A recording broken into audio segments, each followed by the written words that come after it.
The nation's top office has unveiled President Moon Jae-in's itinerary during his state visits to India and Singapore, which begins this weekend. It appears a boost in economic ties is a key agenda for the Liberal leader and his team. Our Chief Cheongwon correspondent Moon Connyoung has the details. The South Korean president's back-to-back state visits to India and Singapore that begins this weekend. India is first of the South Asian region since taking office in May 2017. And Singapore, the first state visit by a South Korean president in 15 years, will focus on further expanding the nation's export market and diversifying its diplomatic horizon. India and Singapore are nations where South Korean firms already hold considerable foothold in areas such as trade, investment, and infrastructure building. We expect this visit to serve as an opportunity to discover and drive forward specific cooperation projects that produce practical outcome which could be felt by both peoples. And that goal is highlighted throughout President Moon's itinerary in New Delhi and Singapore.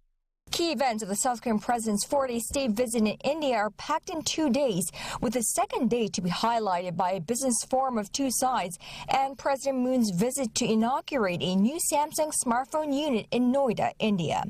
His third day in the world's fastest-growing economy will feature a bilateral summit with Indian Prime Minister Narendra Modi, a CEO roundtable, and signing of a handful of MOUs over a wide range of industries. The latter half of a 6-day South Asia tour will take President Moon to South Korea's second biggest trading partner among the ASEAN, Singapore. Dotted by events that make up a state visit that include a bilateral with the Prime Minister of Singapore, Lee Hsien Loong, signing of MOUs that range from biotech to fintech, the highlight of President Moon's Singapore visit will come on the final day of his visit. Dubbed the Singapore Lecture, President Moon will address some 400 leaders from Singapore's politics, business, government, academia, and media to explain his vision and policy for the denuclearization of the Korean Peninsula and the establishment of permanent peace, as well as his new southern policy that seeks to upgrade his country's cooperation with the ASEAN.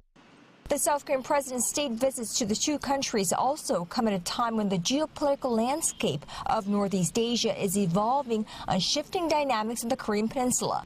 This, along with the infinite market potential of India and Singapore, is why President Moon Jae-in and his team are embarking on this overseas trip with more anticipation and an outlook for the future.